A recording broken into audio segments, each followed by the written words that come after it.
अगर गुरुजी ऐसे में पत्नी अगर मना करे कि प्रभु का नाम जप या मंदिर जाना, यार अंदर अंदर भजन करो, पत्नी के हृदय मंदिर में भगवान को देखो, अंदर अंदर राधा जप करो, अंदर क्या सोच रहे हो? पत्नी त्रिका लग गया क्या? हमें बताओ, त्रिका लग गया तो नहीं कि तुम क्या सोच रहे हो?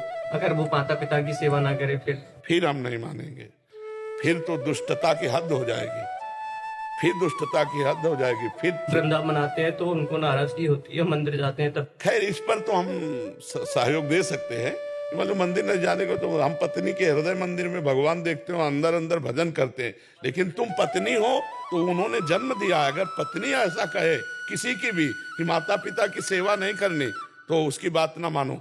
माता पिता पहला अधिकार पत्नी का नहीं, पहला अधिकार माता पिता का है कि जिन्होंने मुझे पैदा किया और जिन्होंने मुझे पति बनने लायक तेरे बनाया, उनकी सेवा नहीं छोड़ेंगे, उनकी सेवा ना छोड़े चाहे जितनी बात बन जाए। कभी भी उन्हें हम कमा के लेके आते हैं, अगर हम कभी भी उन्हें पैसा रुपया देते हैं तो उन्हें दुख होता है।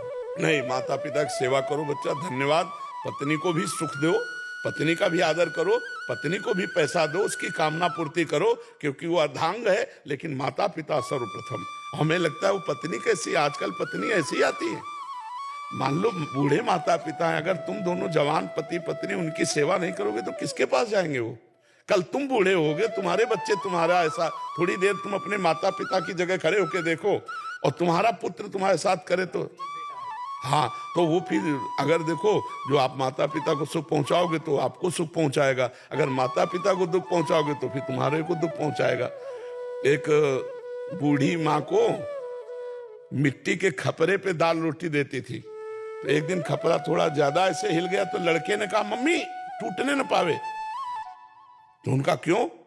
बोले यार दादी को देती हो ना, कल इसी में हम आपको देंगे। वो बच्चा देख रहा है तुम्हारे आचरण, भगवान उसकी ऐसी बुद्धि करेंगे जैसा तुम अपने सास ससुर के साथ करोगे ना वैसे तुम्हें भोगना पड़ेगा। नहीं, माता पिता भगवान है, मातृ देवो भव पितृ, इस बात पे हम नहीं मानेंगे। अपने माता पिता की सेवा करते हो, उसका भी पोषण करो, उसको भी रुपए दो, उसकी भी कामनाओं की पूर्ति करो, लेकिन ऐसा नहीं के पास रहता है। हम तो कहते नहीं कि हमें पैसा चाहिए माता पिता को खर्चा के लिए। हाँ बिल्कुल दो, पहले हिस्सा करके दे दो। मान लो 1000 रुपया मिलता है तो 200 माता पिता को दे दो, 800 भले तुम रखो, लेकिन 200 तो दे दो उनको। वयोवृद्ध है, उनका पालन पोषण तो होना चाहिए ना। और जब शरीर स्वस्थ हो तो उनकी दौड़ के सेवा करो, किसी की बात मत मानो। इस सास ससुर को भी क्या ध्यान रखना चाहिए, क्योंकि एक पक्ष तो ये है बिल्कुल सही है और ऐसा होना चाहिए, दूसरे पक्ष में कहीं कहीं वहां से भी गड़बड़ हो जाए उस बहुत ज्यादा गड़बड़ी होती है। जो सास ससुर हैं उनको चाहिए कि हम अपनी बेटी के साथ कैसा व्यवहार करेंगे। अगर हमारी बेटी होती इस जगह तो हम कैसा व्यवहार करते, ठीक अपनी बिटिया जैसा व्यवहार करना चाहिए सास ससुर को। सास ससुर को बहू मान करके, उसे नौकरानी मान करके या दूसरे की बेटी मान करके अपमानित नहीं करना चाहिए, उसका शोषण नहीं करना चाहिए। अपनी बेटी को जैसे हम प्यार से ऐसे अगर बहू को रखें तो हमारा जीवन मंगलमय हो जाएगा। लेकिन कुछ सास ससुर ऐसे होते हैं जो आई हुई कन्या को दूसरे के यहाँ से जो आई है अपनी बहू बनी है उसके साथ बहुत गलत बर्ताव करते हैं। हाँ, ऐसे बहुत से हमने खुद सुने हैं कि वो गलत व्यवहार करते हैं। नहीं करना चाहिए, नहीं दुर्गति होगी। यहाँ नहीं दुर्गति होगी तो भगवान के यहाँ दुर्गति होगी। तुम्हारे यहाँ वो आई हुई कन्या है, अगर तुम उसका आदर नहीं करते, उसके साथ मतलब कठोर व्यवहार करते हो, गलत व्यवहार करते हो तो तुम्हारी दुर्गति हो जाएगी। पहली बात तो यही हो जाएगी और यहाँ बचेगी तो नरक में हो जाएगी। इसलिए बहुत सावधान रहना चाहिए। ऐसा नहीं है कि आई हुई गृह लक्ष्मी को सताया जाए। जो नववधु आती है वो गृह लक्ष्मी है, हमारे कुल परंपरा को चलाने वाली है, वो कोई साधारण नहीं है। अगर उसको आप अपमानित करेंगे, और जिसके घरों में स्त्री को दुख दिया जाता है उनके घरों में कभी लक्ष्मी नहीं टिकती, ये ध्यान रखना। जहाँ स्त्रियों को मारा पीटा और मतलब उनको नीचा दिखाया जाता है, उन घरों में कभी स्त्री संपन्न नहीं हो सकते, वो स्त्री संपन्न सुखी नहीं हो सकते। इसलिए देवी स्वरूपा है, स्त्रियों का आदर करे, पर स्त्रियों को जरूर चाहिए कि वो अपने सास ससुर वयोवृद्धों की सेवा के लिए अपने पति को मना ना करें, स्वयं सेवा करें। अगर स्वयं रुचि नहीं है तो फिर पति को करने दें, वो व्यवस्था कर रहा है जैसा भी, उसके विरोध में ना रहे, नहीं तो आपका जीवन नरक हो जाएगा। आपके लड़के आपके साथ जब ऐसा व्यवहार करेंगे तो फिर जीवन बहुत नरक हो जाएगा। आज तुम वयोवृद्धों को दुख दोगी तो कल तुम्हारे लिए तुम्हारे बच्चे, तुम्हारी संतानें तुम्हें दुख देंगी।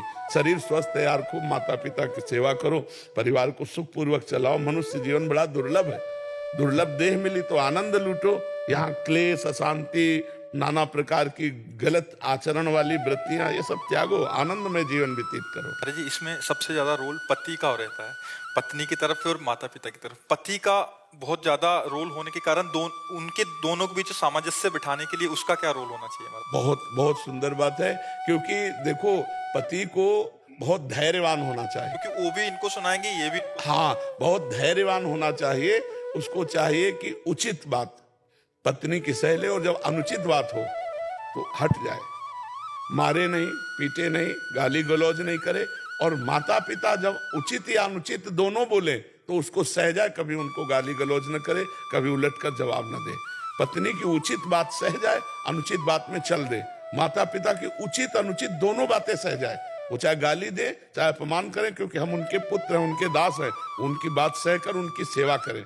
माता पिता में जब तक हम भगवत भाव नहीं करेंगे तब तक सेवा नहीं बनेगी। जैसे आप सेवा करो, इसके बाद कोई रिश्ते नातेदार आया तो उससे कहेंगे बिल्कुल सेवा, मान लो हम कह रहे हैं, वो निंदा कर दें आपकी, तो भी आपको उनको मारना नहीं है, गाली गलौज नहीं करना, चुपचाप मुस्कुराकर वैसे ही सेवा करनी है जैसे पहले कर रहे थे। इससे तुम्हारा मंगल हो जाएगा। और पत्नी को भी प्यार देना चाहिए, मारना पीटना ठीक नहीं है। अगर वो अनुचित व्यवहार करती है तो हमारा रुख बदल जाना ही उसके लिए मारने जैसा होगा।